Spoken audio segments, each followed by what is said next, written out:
우리 지난 3일간도 우리를 도와주신 하나님 앞에 감사와 영광의 박수를 드리겠습니다. 감사합니다. 오늘 이 시간 자연스럽게 나온 것 같지만 우리 하나님께서 도우셔서 이 자리에 있게 된 줄로 믿습니다. 저는 오늘 본문의 말씀을 가지고 축복의 통로가 되라 하는 말씀으로 은혜를 나누기를 원합니다. 우리가 요셉의 이야기를 지금까지 계속 살펴보고 있는데, 요셉이 17세 때 이제 가정을 떠나가지고 외로운 땅에서 종이 되어졌다가 또 억울한 누명을 써가지고 이제 감옥에까지 들어가고 이렇게 험한 고난의 시간을 계속 지나가게 되어졌습니다. 그런데 이 요셉의 스토리를 우리가 계속해서 읽으면서 일관되게 나타나는 특징이 하나 있는데, 뭐 여러 특징이 있겠지만 제가 발견한 특징은 요셉 주변에 있는 사람은 누구나 복을 받았다 하는 것입니다.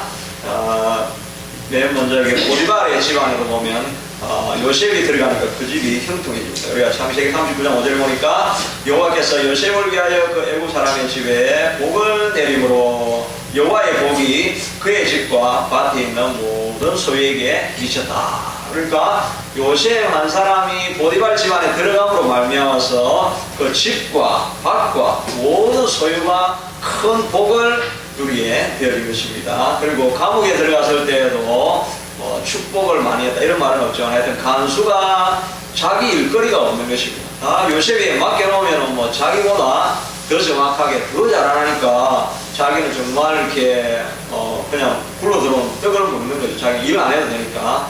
그런 면에서도 그에게 축복이 되었다고 할 수가 있습니다. 그리고 이 두 사람뿐만 아니라 나중에 총리가 되었을 때는 애굽 전 나라가 요셉 때문에 복을 받게 되는 거죠. 5년 동안 풍년이 왔을 때 곡식을 많이 쌓아두었다가 그 다음에 흉년이 들었을 때 다른 민족은 모르고 있을 때 저장한 곳이 없을 때 다 풀어주면서 그 땅을 다 타들이게 되어지고, 특별히 이 왕이 애국 왕이 되면 자기 나라가 전부 다 자기 편인 줄 알았는데 그렇지는 않은 것 같고, 그래가지고 산을 주면서 그 백성들의 땅을 왕이 그걸 다 사는 것입니다. 그래가지고 전부 다 왕의 땅이 되어진다 이렇게 했는데, 원래 왕은 다 나라가 자기 땅 아닙니까? 그런데 애국에는 그러는 거 봐요. 살을 주면서 땅을 다 사가지고 자기 땅으로 만들어드니까 생각해보면 요셉 때문에 이 애국 왕은 대박이 난 거죠. 엄청나게 부자가 되어졌다고 할 수가 있습니다. 그리고 나서 이제 형제들도 보면은 거기에 전 가족을 다 치면 70명 가까이 되는데 거기에 지금 흉년 2년째 됐는데 먹을 것이 다 떨어졌다 이렇게 했으면 앞으로 남은 흉년이 5년이었다면 이 70명은 보나마나 다 죽은 것입니다. 죽은 거나 마찬가지인데 요셉을 만나가지고 다 내려오라 그래가지고 고시안 땅에 거하면서 다 70명이 다 살았죠.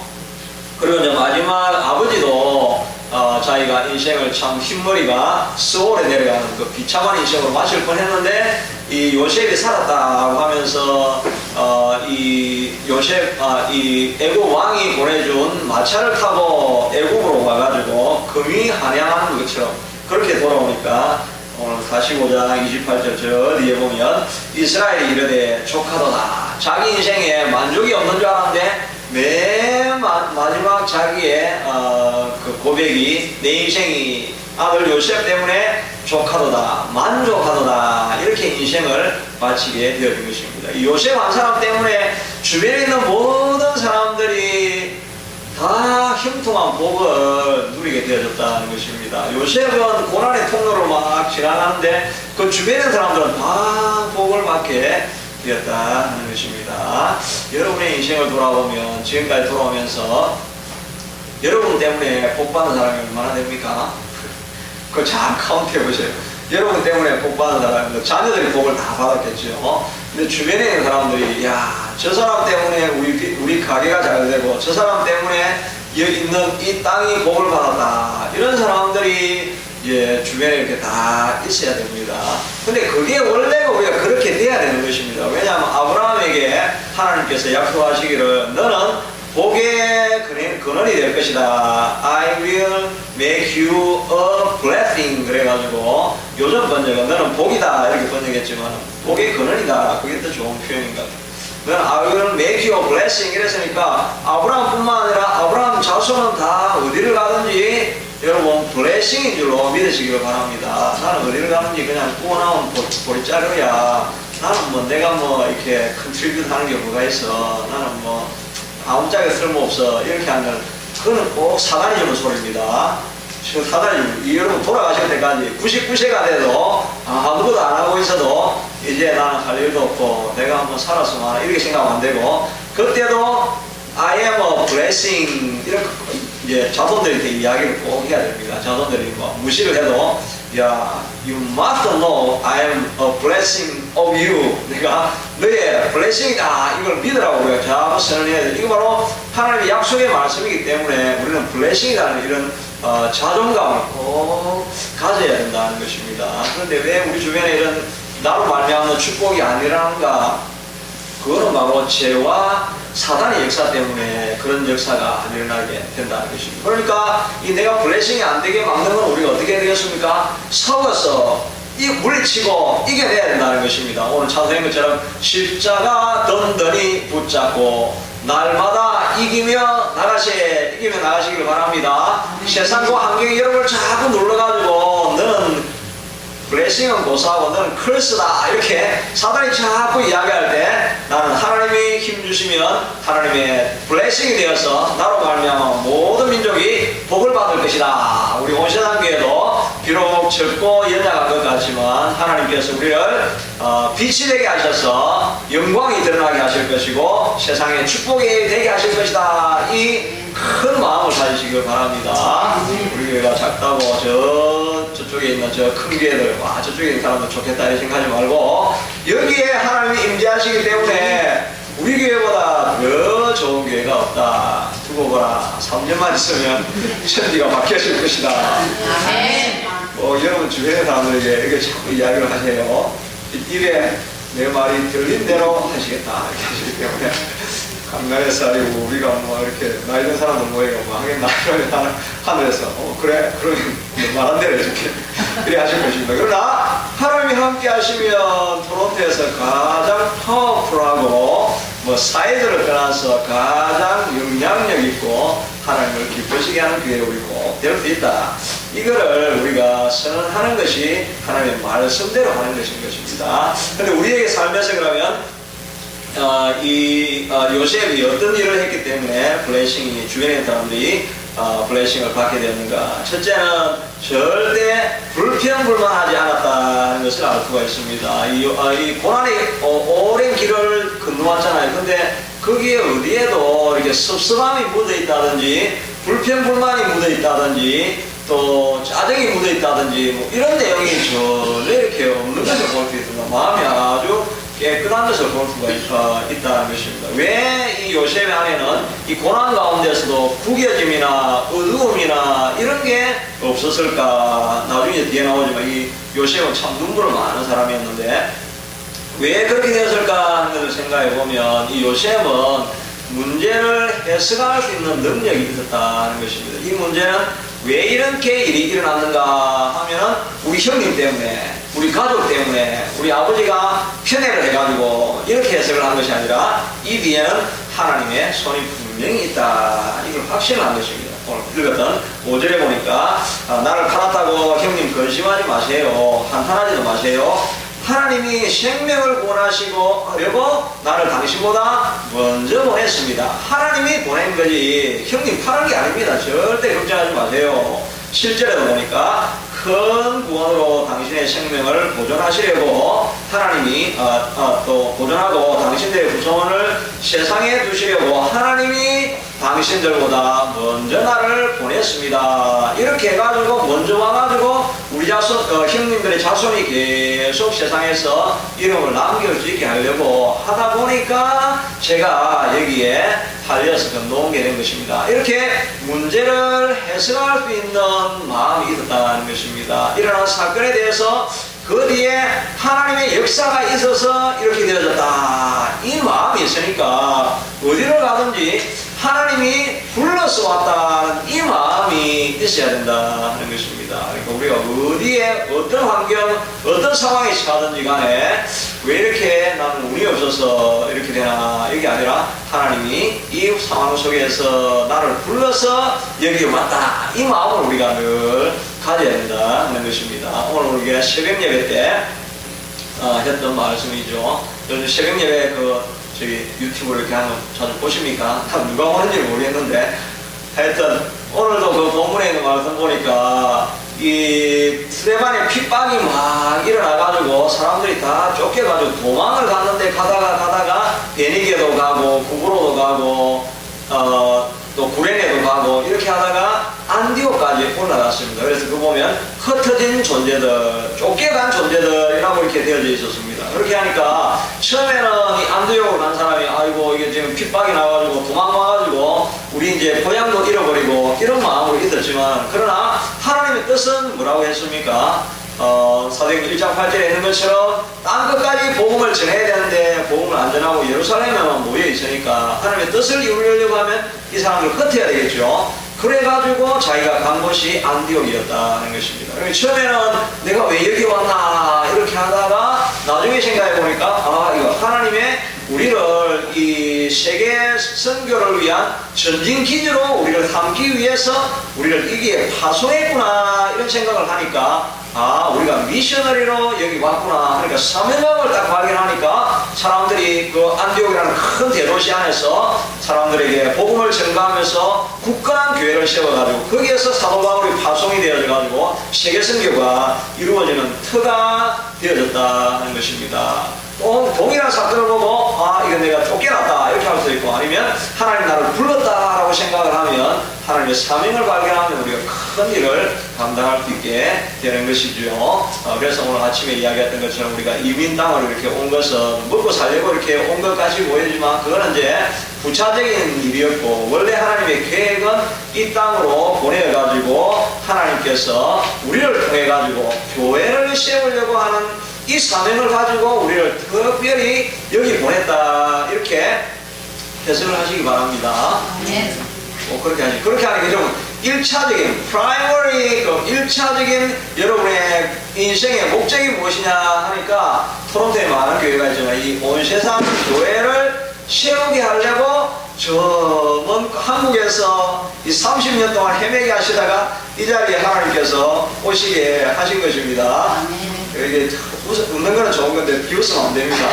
그렇게 되지 말고 이거 진짜로 이 사명을 진짜 받아야 돼요. 내가 여기 있는 존재하는 유일한 이유는 이 교회를 세우려고 지금까지 하나님께서 내가 병 안 걸리게 하고 이때까지 건강하게 했구나. 이 사명을 여러분 붙드실 수 있게 되기를 바랍니다.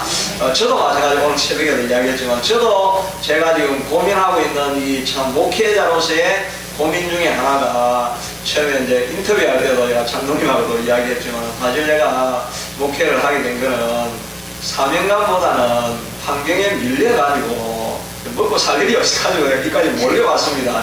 근데 물론 뭐 내가 먹고 살라고 해서 한 게 아니라 하나님 그 환경을 통해가지고 그 사람을 인도하는 거죠. 그렇게 하니까 이런 모든, 내가 사실은 공부하려고 유학을 왔는데 환경이 자꾸 이렇게 모든 상황이 이 대안밖에 안 남아있는 이런 상황을 지금 만들어 가신 거예요. 하나님 정말 내가 정말 이제 그 말로 실제 말로 빼도 박도 못하게 여기 아니면 다른 길이 없을 이런 상황으로 하나님께서 끝까지 몰아와가지고 지금 이제 이렇게 이제 목회 사역들을 시작하게 되면서 제 마음속에 있는 이제 나머지 하나는 하나님 내가 밀려서 하는 게 아니라 하나님 나를 부르셨다고 하는 이 확신이 있어야 되는 것입니다. 그러니까 여러분들도 내가 이렇게 우리가 이 온세상 교회를 위해서 왔다라고 이렇게 하지만 사람의 말이고, 여러분이 기도하는 가운데 하나님의 정말 콜링을 받아야 되겠죠. 하나님 콜링을 딱 받게 되면 정말 때는 정말 불같은 열정이 생겨나는 것입니다. 그러니까 저도 마음에 이제 내가 이거 하다가 죽어도 좋다라고 할 만큼 하나님이 정말 나의 확실한 부르심, 이걸 이제 듣게 해달라고 하는 게 사실은 제 기도 제목 중에 한 가지인 것입니다. 지금 마음에 딱 남아있는 게 정말 내가 하다가 죽어도 그냥 하나님 부르시는 일을 하다가 죽으면 되니까 죽도록 열심히 할 수 있을 만한 소명감, 이 확신을 내게 달라고 하는 이것도 사실은 제 기도 제목 가운데 하나인데, 이 요셉이 어려운 환경 가운데서도 불평불만하지 않고 지낼 수 있었던 것은 이제 오늘 이 본문의 말씀을 보면 하나님이 자기를 보내셨다라고 하는 사명이 분명하였기 때문에 그가 모든 어려운 가운데 불평불만하지 않았다는 것입니다. 근데 반면에 이스라엘 백성들은 이제 광야로 막 이렇게 돌려 나갔을 때 불평불만이 엄청나게 많았죠. 그래서 민수기 21장 5절 보니까 백성이 하나님과 모세를 원망하여 가로되 어찌하여 우리를 애굽에서 인도하여 내어서 이 광야에서 죽게 하는가. 이 땅에는 먹을 것도 없고 물도 없고 그 다음에 만나에 대해서 이야기하기를 우리 마음이 이 하찮은 음식을 싫어하노라. 이렇게 하니까 하나님이 화가 나겠습니까? 안 나겠습니까? 이 광야에 정말 먹을 것 아무것도 없는데 아침마다 하나님이 정말 성실하심으로 아침마다 새로운 만나를 막 내려주는데 이 사람들이 거기는 고기도 아니고 뭐 마늘 부추도 없고 이렇게 하면서 이 하찮은 음식을 우리 마음이 싫어한다, 기뻐하지 않는다 이렇게 하니까 하나님께서 그 사람들을 살려줄 수가 있겠습니까? 살려주지 않은 것입니다. 다 멸절에 버리게 되었다 하는 것입니다. 우리 교회에 드리는 이 예배 이거 하찮은 음식이다 이 생각 안 들이죠. 이 수요일에 오는 거 이게 절대 인터넷에서 들으면 안 되는데 여러분들 하여튼 여러분들은 이거를 정말 얼마나 소중하게 여기기 때문에 이 자리에 온 것입니까? 이거 하찮은 일이 아닌 것입니다. 이것들을 소중하게 여기고 교회에서 행하는 이 예배 작은 것 하나를 너무나 기뻐하는 마음으로 이렇게 귀한 것이다 이렇게 생각하고 있을 때 하나님께서 그 마음을 기쁘시게 받아주시게 된다 하는 것입니다. 대경영 남자님 앞에 딱 보이는데 토요일 새벽 예배 하찮은 거 아닙니다.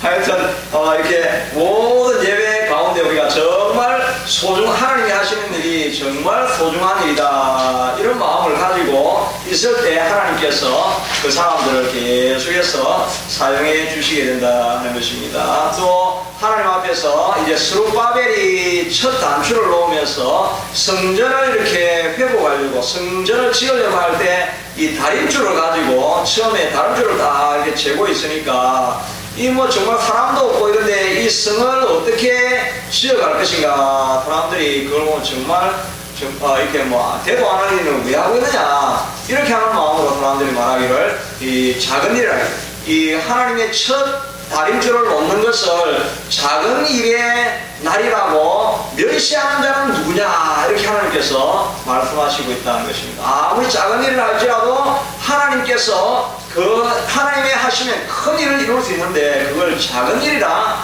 하지 말라 하는 것입니다. 그래서 하나님께서 말씀하시기를 큰 산아 내가 무엇이냐 스룹바벨 앞에서 평지가 될 것이니라 이렇게 말씀하셔가지고 스룹바벨을 통해서 그 다림줄에서 시작되어진 일이 큰 성벽이 이루어지게 되더라 하는 것입니다. 우리가 우리의 삶에서 작은 촛불 내 마음속에 하나님께서 주시는 작은 음성이라 할지라도 그걸 무시하지 말고 그 마음에 주시는 열정을 가지고 계속해서 기도해 나가면 하나님이 주시는 마음의 소원이 있으면 그거는 마침내 완성되어지고 반드시 이루어지게 된다 하는 것을 우리에게 말씀해 주시고 있다 하는 것입니다. 이 이스라엘 백성들이 광야를 지날 때 하나님께서 주신 마음의 뜻과 이유가 있었죠. 그것은 백성들을 낮추시며 말씀을 지키는지 알아보려고 하고 마침내는 복을 주기 위한 그래서 사람들을 겸손하게 만드는 과정이 광야의 길이었습니다. 그런데 이스라엘 백성들은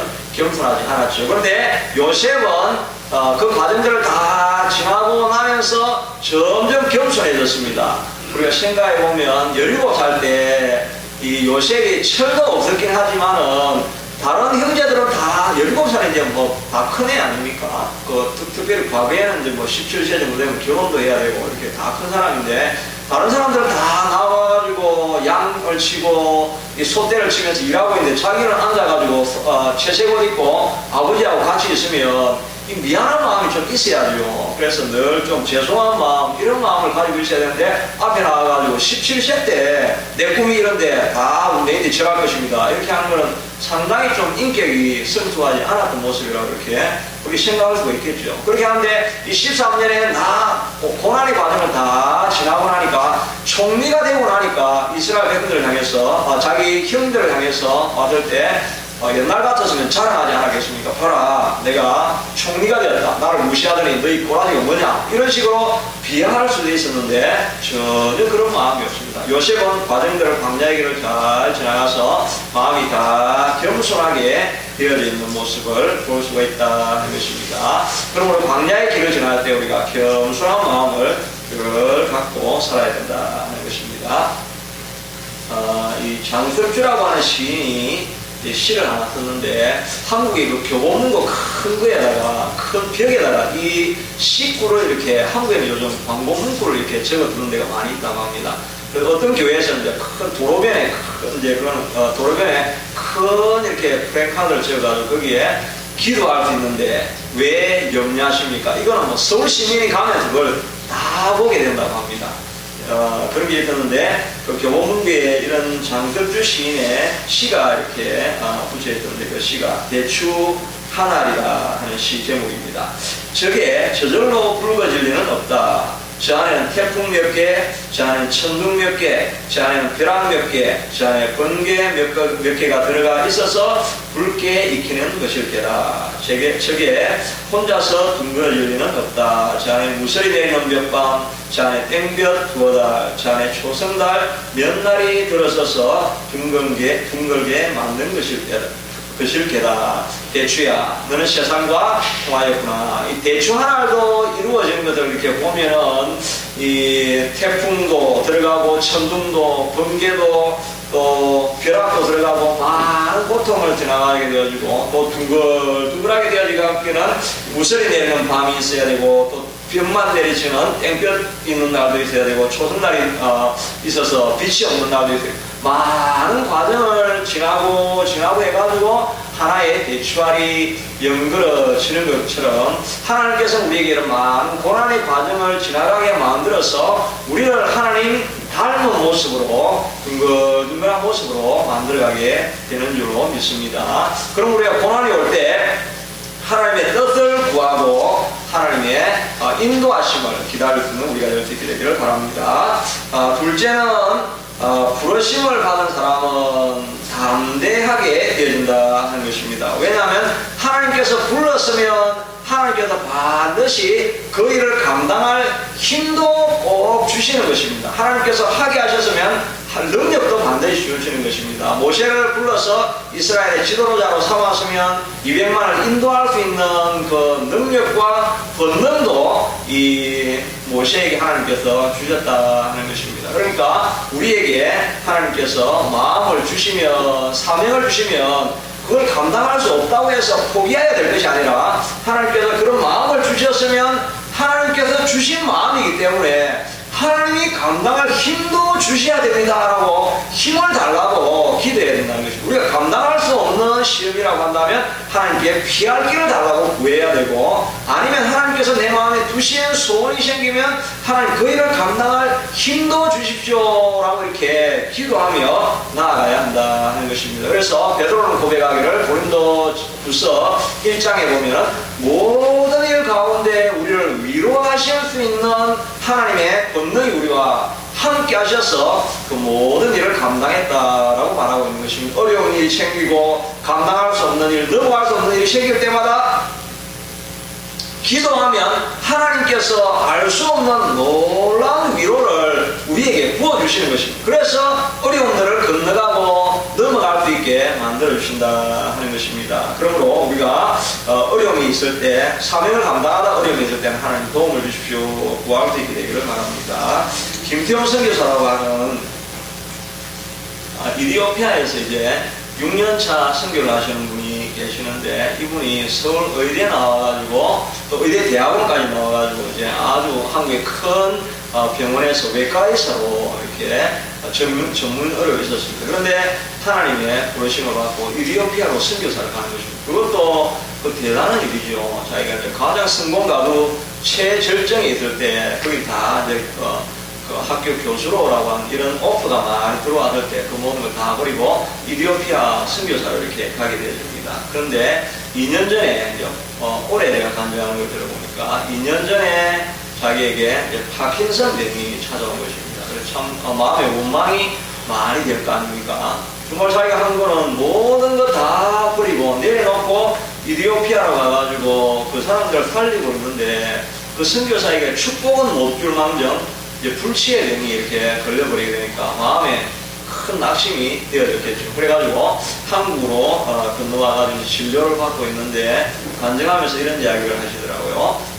그렇게 해서 자기가 큰 낙심이 되었는데 그날 이제 산책을 이렇게 하고 있는데 갑자기 소나기가 막 쏟아지는 것입니다. 소나기가 쏟아져가지고 나무 아래 딱 이렇게 피하고 있는데 하나님과 대화를 하는 거죠. 하나님 왜 이런 일이 일어났습니까? 이렇게 할 때 거기에 들려온 말 같더니 소나기가 쏟아진다고 집으로 돌아가지 않아도 돼.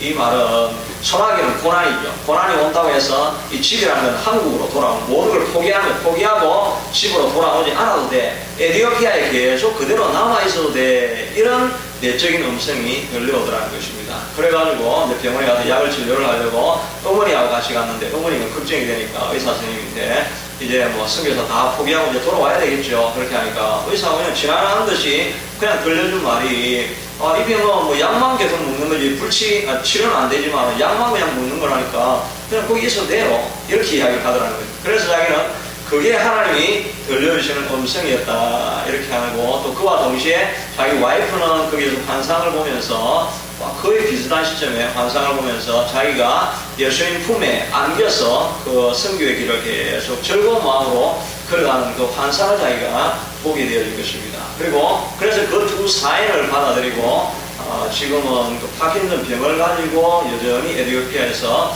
선교를 하고 있다는 것입니다. 하나님께서 만약 계속 하게 하시게 하면은 이거는 위로의 사인이죠. 이런 사인을 통해서 여전히 내가 이런 모든 불확실한 상황 가운데서 내가 너와 함께 하니까 이를 계속해라고 하는 그 하나님의 사인을 우리에게 주시게 된다는 것입니다. 그러니까 우리가 하나님이 주신 사명을 가지고 그 일을 계속 감당하려고 하면 우리 힘으로는 부족하고 할 수가 없거든요. 그러니까 하나님 앞에 하나님 내가 이걸 감당할 수 있는 사인이나 하나님의 표시를 허락해 주십시오라고 이렇게 기도할 때 하나님께서 그런 사인들도 우리에게 허락해 주신다는 것입니다. 여하튼 우리가 사명을 가지고 가면 하나님께서 우리에게 감당할 힘도 꼭 주시는 것을 믿으실 수 있게 되기를 바랍니다. 비전을 포기하지 말고 그 비전에 맞는 힘을 달라고 기도하라고 말씀하시는 것입니다. 우리 교회도 비전을 너무 환경이 어려우니까 비전을 포기하지 말고 하나님 주신 비전이 있으면 그걸 감당할 힘을 주시고 도움의 사람들을 보내주시고 이 하나님이 보내주신 힘을 통해서 비전을 이루게 해달라고 우리가 계속 기도해야 될 것입니다. 셋째는 이 불평불만하지 아니하고 또 남에게 힘통할 수 있게 되려고 하면 많이 울어야 됩니다. 이 특별히 다른 사람보다 이 요셉은 많이 울었다는 이야기가 많이 나옵니다. 이 42장에 보면 형들이 처음 와가지고 시몬을 잡아두면서 너희가 스파이로 왔다 그러는데 자기가 막 회개하고 있는데 그들이 회개하고 있는 그 모습을 보면서 요셉이 그들을 떠나가서 울고 다시 돌아와서 그들과 말하다가 눈물이 나니까 떠나갔다 이렇게 이야기했고 그 다음에 베냐민 온 걸 보고 그들 울음을 참으려고 거기도 보니까 급히 울 곳을 찾아서 안방으로 들어가가지고 실컷 울고 나왔다. 그리고 오늘 본문에 있는 것처럼 형들이 유다가 이제 자기 건물을 고백하면서 자기를 담보 삼아달라고 이렇게 하니까 그때 이제 방성대곡을 하면서 크게 울고 그 다음에 그 아우하고 입 맞추고 울고 형들과 입 맞추고 울고 그 다음에 46장에 돌아가면 아버지가 왔을 때 또 아버지를 얼굴 맞추고 또 울고 그 다음에 요셉이 이제 아버지가 죽었을 때 울었고 맨 마지막에 울은 것이 이제 형들이 아버지 야곱이 죽고 나니까 이제 요셉이 본심을 보여가지고 우리에게 보복할지도 모르겠다 이제 이런 생각을 하면서 아버지 야곱이 죽을 때 우리 보복하지 말라고 그랬어요. 하지 마십시오. 이렇게 거짓말을 하니까 그 이야기를 들으면서 그들이 긍휼히 여겨가지고 요셉이 그들이 그에게 하는 말을 들을 때에 울었더라 이렇게 말하고 있는 거예요. 요셉은 이 마음에 쌓인 상처가 많았음에도 불구하고 그가 절대 불평하거나 마음의 어둠이나 짜증이나 이런 어두운 기색이 전혀 없었던 것은 문제가 있을 때 그걸 가지고 하나님 앞에 가져가서 많이 우는 것입니다. 우리도 부드러운 마음, 이 남이 누구나 옆에 와가지고 같이 있고 싶은 마음 이런 마음을 가지려고 하면 하나님 앞에서 많이 많이 울어야 되는 것입니다. 왜냐하면 우리가 스트레스가 얼마나 많습니까? 여러분이 이민의 땅을 살아가면서 고민 없는 사람이 어디 있겠습니까? 어려움 없었던 사람, 억울한 일 안 당한 사람이 어디 있겠습니까? 다 어려움은 다 당하게 되는데 두 종류는 하나는 억울함을 푸는 사람이 있고 하나는 억울함을 그대로 간직해가지고 병으로 남는 사람이 있습니다. 하나님 앞에 다 풀고 눈물로 다 하나님 앞에 쏟아 놓아버리면 그 많은 상처를 지나갔지만 상처의 흔적이 하나도 남지 않게 된다는 것입니다. 그러니까 여러분들이 기도할 때 하나님 내 마음에 눈물을 주세요. 내 자녀를 위해서 기도할 때 눈물을 주세요. 사명을 위해서 기도할 때 눈물을 주세요. 교회를 위해서 기도할 때 하나님 눈물을 주세요. 내 삶의 문제를 가지고 기도할 때 하나님 눈물을 주세요. 이렇게 눈물을 달라고 여러분 계속 기도하시길 바랍니다. 눈물도 하나님이 구해야 주시게 되는 것입니다. 제가 옛날에 이야기했지만 저도 처음에 교회 가니까 그 교회가 얼마나 눈물을 막 사람들이 많이 우는지 뭐 엄청나게 그 당시에 굉장히 그 교회가 제가 갔던 그 모교회가 굉장히 성장하고 있던 그럴 때였는데 예배 때마다 사람들이 얼마나 많이 우는지 모르겠어요. 예배 마치고 또 기도실에 가가지고 울고 뭐 엄청 울더라고요. 나는 눈물이 안 나오는 거예요. 사람들이 왜 우는지 모르겠어요. 그래가지고 나도 울어야 되겠는데 어떻게 울까 이래가지고 눈에다가 침을 딱 발라가지고 실제 괴부 그 어머님의 노래를 불러가시고 그래가지고 눈물을 흘려보려고 이렇게 애를 썼던 기억이 나는데 그래가지고 뿌려지는 눈물은 그 눈물이 아니죠. 근데 성령님이 한번 찾아오니까 얼마나 회개의 눈물을 정말 제가 고2 때 고3 때 정말 많이 울었을 것 같아요. 정말 앉으면 눈물이 나고 앉으면 눈물이 나고 하는데 정말 이렇게 마음에 딱딱하게 굳어있던 게 정말 그 눈물이 막 떨어지니까 이 마음이 보들보들해지면서 억울한 것, 원통한 것 뭐 이런 것들, 열등감이 많이 있었던 것, 이런 것들이 많이 있어가지고 마음이 정말 이렇게 오기 같은 거, 복기 같은 거, 이런 게 막 좀 있었다고 이렇게 할 수가 있어요.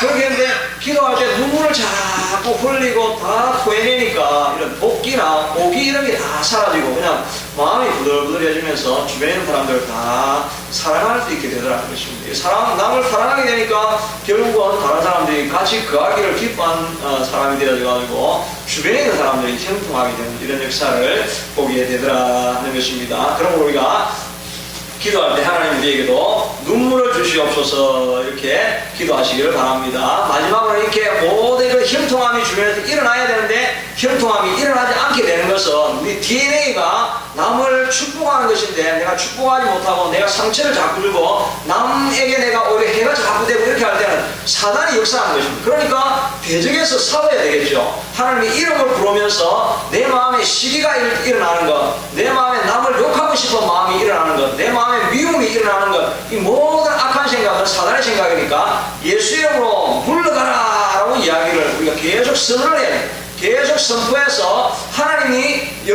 말씀이 모든 악한 생각을 물러가게 만들어야 된다 하는 것입니다. 억울한 마음, 섭섭한 마음이 있으면 가만히 있으면 누가 말을 안 했는데도 나도 내 생각이 컨트롤이 안 되는데 어느 순간에 그 섭섭한 일, 억울한 일로 내 마음이 자꾸 생각이 그냥 가고 있는 것입니다. 그러니까 내 마음은 컨트롤을